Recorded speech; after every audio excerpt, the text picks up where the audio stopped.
Welcome to mid day news. Details చూస్తే మన పొరుగు దేశం పాకిస్తాన్లో సరికొత్త మార్పు చోటు చేసుకుంది. చారిత్రక నగరం లాహోర్లో ఇస్లామీకరణ చేయబడిన పలు ప్రాంతాల పేర్లను తిరిగి వాటి పాత హిందూ, సిక్, జైన్ పేర్లలోకి మారుస్తూ అక్కడి ప్రభుత్వం అధికారిక ఉత్తర్వులు జారీ చేసింది. దేశ విభజన నాటి చారిత్రాత్మక వారసత్వాన్ని పునరుద్ధరించేందుకు పాకిస్తాన్లోని పంజాబ్ ప్రభుత్వం ఈ సంచలన నిర్ణయం తీసుకుంది.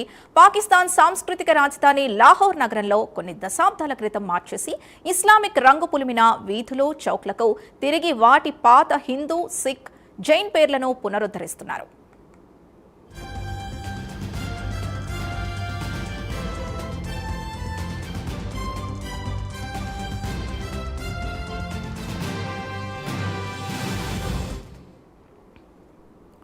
ఇస్లాంపురగా పిలువబడుతున్న ప్రాంతం ఇప్పుడు అధికారికంగా మళ్లీ కృష్ణానగర్గా అయింది.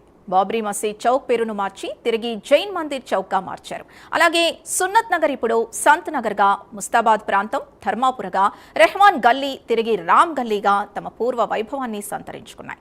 గత 2 నెలల్లోనే ఇలాంటి 9 ప్రధాన చారిత్రాత్మక ప్రాంతాల పేర్లను పాక్ ప్రభుత్వం మార్చేసింది. తీవ్రవాదానికి, మత ఛాందసవాదానికి కేర్ ఆఫ్ అడ్రస్ గా ఉండే పాకిస్తాన్లో హఠాత్తుగా ఈ మార్పు ఎందుకొచ్చింది? దీని వెనుక ఉన్న అసలు వ్యూహం ఏంటి?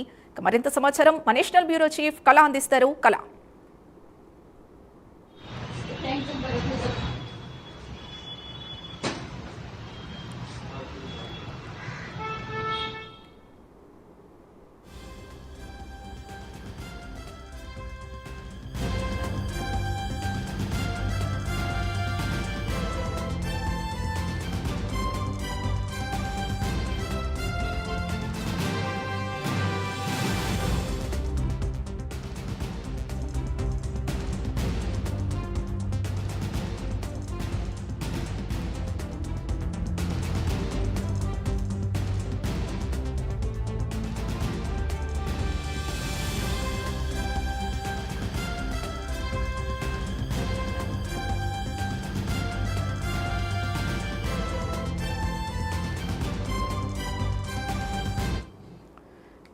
మన పొరుగు దేశం పాకిస్తాన్లో సరికొత్త మార్పు చోటు చేసుకుంది. చారిత్రక నగరం లాహోర్లో ఇస్లామీకరణ చేయబడిన పలు ప్రాంతాల పేర్లను తిరిగి వాటి పాత హిందూ, సిక్, జైన్ పేర్లలోకి మారుస్తూ అక్కడి ప్రభుత్వం అధికారిక ఉత్తర్వులు జారీ చేసింది.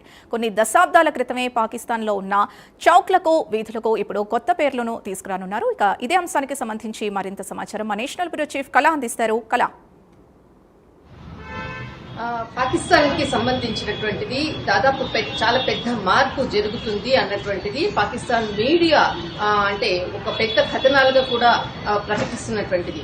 ప్రత్యేకంగా అంటే దాదాపు 8 దశాబ్దాల తర్వాత, అంటే దేశ విభజన కన్నా ముందుగా కూడా ఉన్నటువంటి హిందూ కొన్ని ప్రాంతాలకు, అంటే హిందూ కొంతమంది నాయకులది అనుకోవచ్చు, హిందూ పేర్లతో ఉన్నటువంటి దేవతలకు సంబంధించినటువంటి పేర్లతో ఉండేటటువంటి పలు ప్రాంతాల పేర్లు దేశ విభజన తర్వాత కూడా వాటి పేర్లను మార్చినటువంటిది. దాదాపు మనకు బాబ్రీకి సంబంధించింది అనుకోవచ్చు, బాబర్కి సంబంధించి అనుకోవచ్చు, అక్కడ ఇస్లాంకి సంబంధించినటువంటిది చాలా కీలకమైనటువంటి పేర్లను కూడా పెట్టినటువంటిది. కానీ దాదాపు మనకు ఒక వారం రోజుల నుంచి కూడా పాకిస్తాన్ కి సంబంధించినటువంటిది ఇటు లాహోర్ పరిసర ప్రాంతాలు, చాలా కీలకంగా ఉండేటటువంటి ప్రాంతాల్లో వాటి పేరు మార్పు అన్నది ఇప్పుడు ప్రధానంగా మారుస్తూ దానికి సంబంధించినటువంటి ఉత్తర్వులను కూడా జారీ చేయడము, దాదాపు ఒక నెల రోజుల్లో వాటికి సంబంధించినటువంటిది పూర్తి అంటే అక్కడ ఉండేటటువంటి బోర్డ్స్ అనుకోవచ్చు, వాటి పేర్లను కూడా మారుస్తూ కూడా ఆల్రెడీ ఆదేశాలు ఇవ్వడం జరిగింది.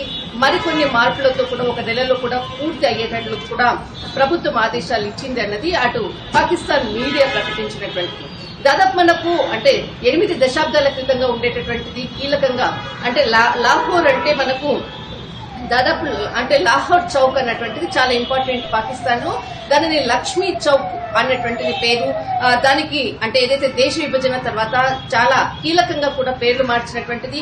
మౌలానా జాఫర్ అలీ ఖాన్ అన్నటువంటి పేరు పెట్టారు. కానీ మరి తిరిగి దానికి లక్ష్మీ చౌక్ అన్నటువంటి పేరు పాత నామకరణాన్ని కూడా ఇక్కడ అంటే ఆదేశాలు ఇవ్వడం, మారుస్తూ ఆదేశాలు ఇవ్వడం జరిగింది. మరికొన్ని ప్రాంతాలు ఇక్కడ మనకు ఇస్లాంపూర్ అన్నటువంటిది దాదాపు మనకు కృష్ణానగర్ నగర్ పాత పేరు, దానిని తిరిగి అదే పేరును కూడా ప్రకటించడం జరిగింది. బాబ్రీ మసీద్ అన్నటువంటిది ఒక పేరు. ఇదంతా కూడా జైన్ సంబంధించినటువంటి మందిరాలు ఉండేటటువంటి ప్లేస్.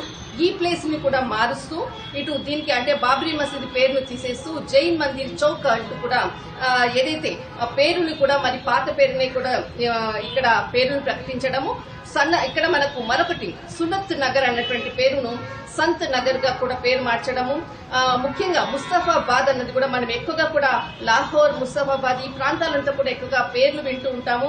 దీనిని ధర్మాపూర్ అంటే ముస్తఫాబాద్ పేరును ధర్మాపూర్ గా మార్చడము, తర్వాత ఇక్కడ లక్ష్మీ చౌక్, లాహోర్ చౌక్ ని లక్ష్మీ చౌక్ గా మార్చడము. ఇక్కడ దాదాపు మనకి ఇక్కడ చాలా కట్టడాలు కూడా ఉన్నాయి. ఈ కట్టడాలకు కూడా తిరిగి వారికి సంబంధించినటువంటి ఇస్లామిక్ సంబంధించినటువంటి పేర్లను కూడా చేర్చినటువంటిది. ఇందులో దాదాపు మనకు ఫాతిమా జిన్నా రోడ్ అనేటువంటిది ఉండేది, దీనిని క్వీన్స్ రోడ్ గా కూడా పేరు మార్చడం జరిగింది. తర్వాత మరి ఇంకొకటి దాదాపు మనకి ఇక్కడ జిన్నాగా అంటే ఏదైతే మనకు బాగే జిన్నాగా పేరు మార్చబడినటువంటిది లాహోర్ లో చాలా ప్రసిద్ధమైనటువంటిది. వాటి గార్డెన్స్ కూడా హిందూ పేర్లను కూడా మార్చినటువంటిది. టోటల్ దాదాపు 12 నుంచి 15 అంటే పురాతనమైనటువంటి స్థలాల పేర్లను మారుస్తూ అటు పాకిస్తాన్ గవర్నమెంట్ చాలా కీలకంగా కూడా వాటిని అంటే మారుస్తున్నట్లు కూడా ఆదేశాలు ఇవ్వడం జరిగింది. దీనికి సంబంధించినటువంటిది దాదాపు 15 రోజుల్లో నుంచి నెల రోజుల్లో కూడా పూర్తిగా కూడా పేరు మారుతుంది. కానీ ఇక్కడ పాకిస్తాన్ లో కూడా ప్రస్తుతము మనం అంటే అటువైపు వెళ్లినటువంటి ఎవరైతే విదేశీయులు అనుకోవచ్చు, భారత్ నుంచి అనుకో ఇతర దేశాల నుంచి వెళ్లిన వాళ్ళు కూడా అక్కడ ఉండేటటువంటి ఆటో రిక్షా అంటే ఏదైతే తోపుడు బండ్లను తోసేటటువంటి రిక్షా వాళ్ళు ఉండేటటువంటి వాళ్ళు పాత పేర్లనే వాళ్ళు ఇప్పటికీ కూడా అదే పేర్లను కూడా చెప్తూ ఉంటారు. కానీ ఇటు హిందూ, జైన్ సంబంధించినటువంటిది, బౌద్ధానికి సంబంధించినటువంటి చాలా కీలకమైనటువంటి ప్రాంతాలు కూడా ఇక్కడ పాకిస్తాన్ లో ఉన్నది. కానీ ఈ విధంగా పేరు మార్చడం అన్నది కూడా కొంత అక్కడ పర్యాటక రంగాన్ని అభివృద్ధి చేసే దిశగా ఈ విధంగా మార్చారా, లేకపోతే దీనికి సంబంధించినటువంటిది కీలకంగా కూడా ఇంత పెద్ద మార్పు పాకిస్తాన్ తీసుకుని వస్తుందంటే దీని వెనకాల ఉండేటటువంటి టూరిజం డెవలప్మెంట్ కొరకే ఈ విధంగా చేస్తున్నారు అన్నటువంటిది మాత్రం వార్తలు వస్తున్నాయి. ఎందుకంటే ఆర్థికంగా చాలా నష్టపోయింది ఇప్పటికే కూడా పాకిస్తాన్.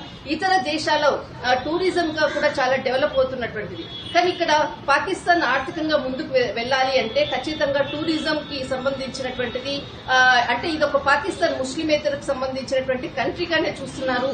ఈ ప్రాంతాల్లో ఉండేటటువంటి మనకు అంటే పురాతనమైనటువంటి వాటికి వెళ్లాలన్నా కూడా చాలా మంది టూరిస్టులు భయపడుతుంటారు. దీని కొరకే పాత పేర్లనే పెట్టి టూరిజం డెవలప్ చేసేసి ఆర్థికంగా అంటే ఎదగడానికి ఈ విధంగా పేర్లను మార్చారు అన్నటువంటిది మాత్రము వార్తలు అందుతున్నాయి. ప్రముఖంగా మన అంటే ఏదైతే దేశ విభజనకు సంబంధించినటువంటి సమయంలో ఉండేటటువంటి పేర్లు ఏదైతే ఉన్నదో మరొకసారి అదే పేర్లతో పాకిస్తాన్ పెద్ద మార్పును తీసుకుని వచ్చిందని చెప్పవచ్చు. ఇస్కలా అంటే ఇంకే దేశంలో ఇలాంటి మార్పు జరిగినా పెద్దగా ఆలోచించక్కర్లేదు. కానీ పాకిస్తాన్ లాంటి మత ఛాందసవాదం బలంగా ఉన్న దేశంలో ఇలాంటి పేర్ల మార్పు అనేది అక్కడ ప్రజలు ఎలా స్వాగతిస్తున్నారు? ఖచ్చితంగా ఏదైతే మనకు పంజాబ్ రాష్ట్రం అంటే ఈ పాకిస్తాన్ లో చాలా ముఖ్యమైనటువంటిది, ఇంకా హిందువులు హిందూ సంబంధించినటువంటి వర్గాలు అక్కడ ఇంకా బ్రతుకుతున్నాయి అని అంటే ఖచ్చితంగా పంజాబ్ లో ఉండేటటువంటి హిందువుల యొక్క వాదనతోటి, హిందువుల యొక్క అంటే అక్కడ సపోర్టింగ్ తోటే ఇప్పుడు ఇక్కడ అంటే పాకిస్తాన్ లో కొంతమంది ఉండేటటువంటి హిందువులు దాదాపు వీరి ఒత్తిడి వల్లనే పాకిస్తాన్ తలొగ్గింది అన్నటువంటిది మాత్రం ఖచ్చితంగా చెప్పవచ్చు. దాదాపు చాలా సంవత్సరాల నుంచి కూడా హిందువులపై జరుగుతున్నటువంటి దౌర్జన్యాలు అనుకోవచ్చు, హిందూకు సంబంధించినటువంటి అనేక అంశాలను కూడా పాకిస్తాన్ పై ప్రభుత్వంపై ఎప్పుడు కూడా తీవ్ర ఒత్తిడి చేస్తుంది. కానీ ఇక్కడ ఖచ్చితంగా పాకిస్తాన్ అంటే పంజాబ్ రాష్ట్రానికి సంబంధించినటువంటిది ఇక్కడ టూరిజం డెవలపింగ్ కొరకు అనుకోవచ్చు. అక్కడ ఉండేటటువంటి హిందూ వర్గానికి సంబంధించినటువంటి ప్రజలు కూడా దీన్ని స్వాగతిస్తున్నారు. ఖచ్చితంగా ఇది ఒక పెద్ద మార్పు. అంటే మాకు అంటే దేశ విభజన తర్వాత మేమంతా కూడా హిందూ పేర్లను మర్చిపోయాము. కానీ మరొకసారి ఈ విధమైనటువంటి మార్పుతోటి మన హిందూ సంస్కృతి సాంప్రదాయాలకు సంబంధించినటువంటి పేర్లను మరొకసారి కూడా మేము ఉచ్చరిస్తున్నామంటూ కూడా చెప్తున్నటువంటి ప్రస్తుతం ఉన్నటువంటి అక్కడ ఉండేటటువంటి రిపోర్ట్. రైట్, థ్యాంక్ యూ కళ.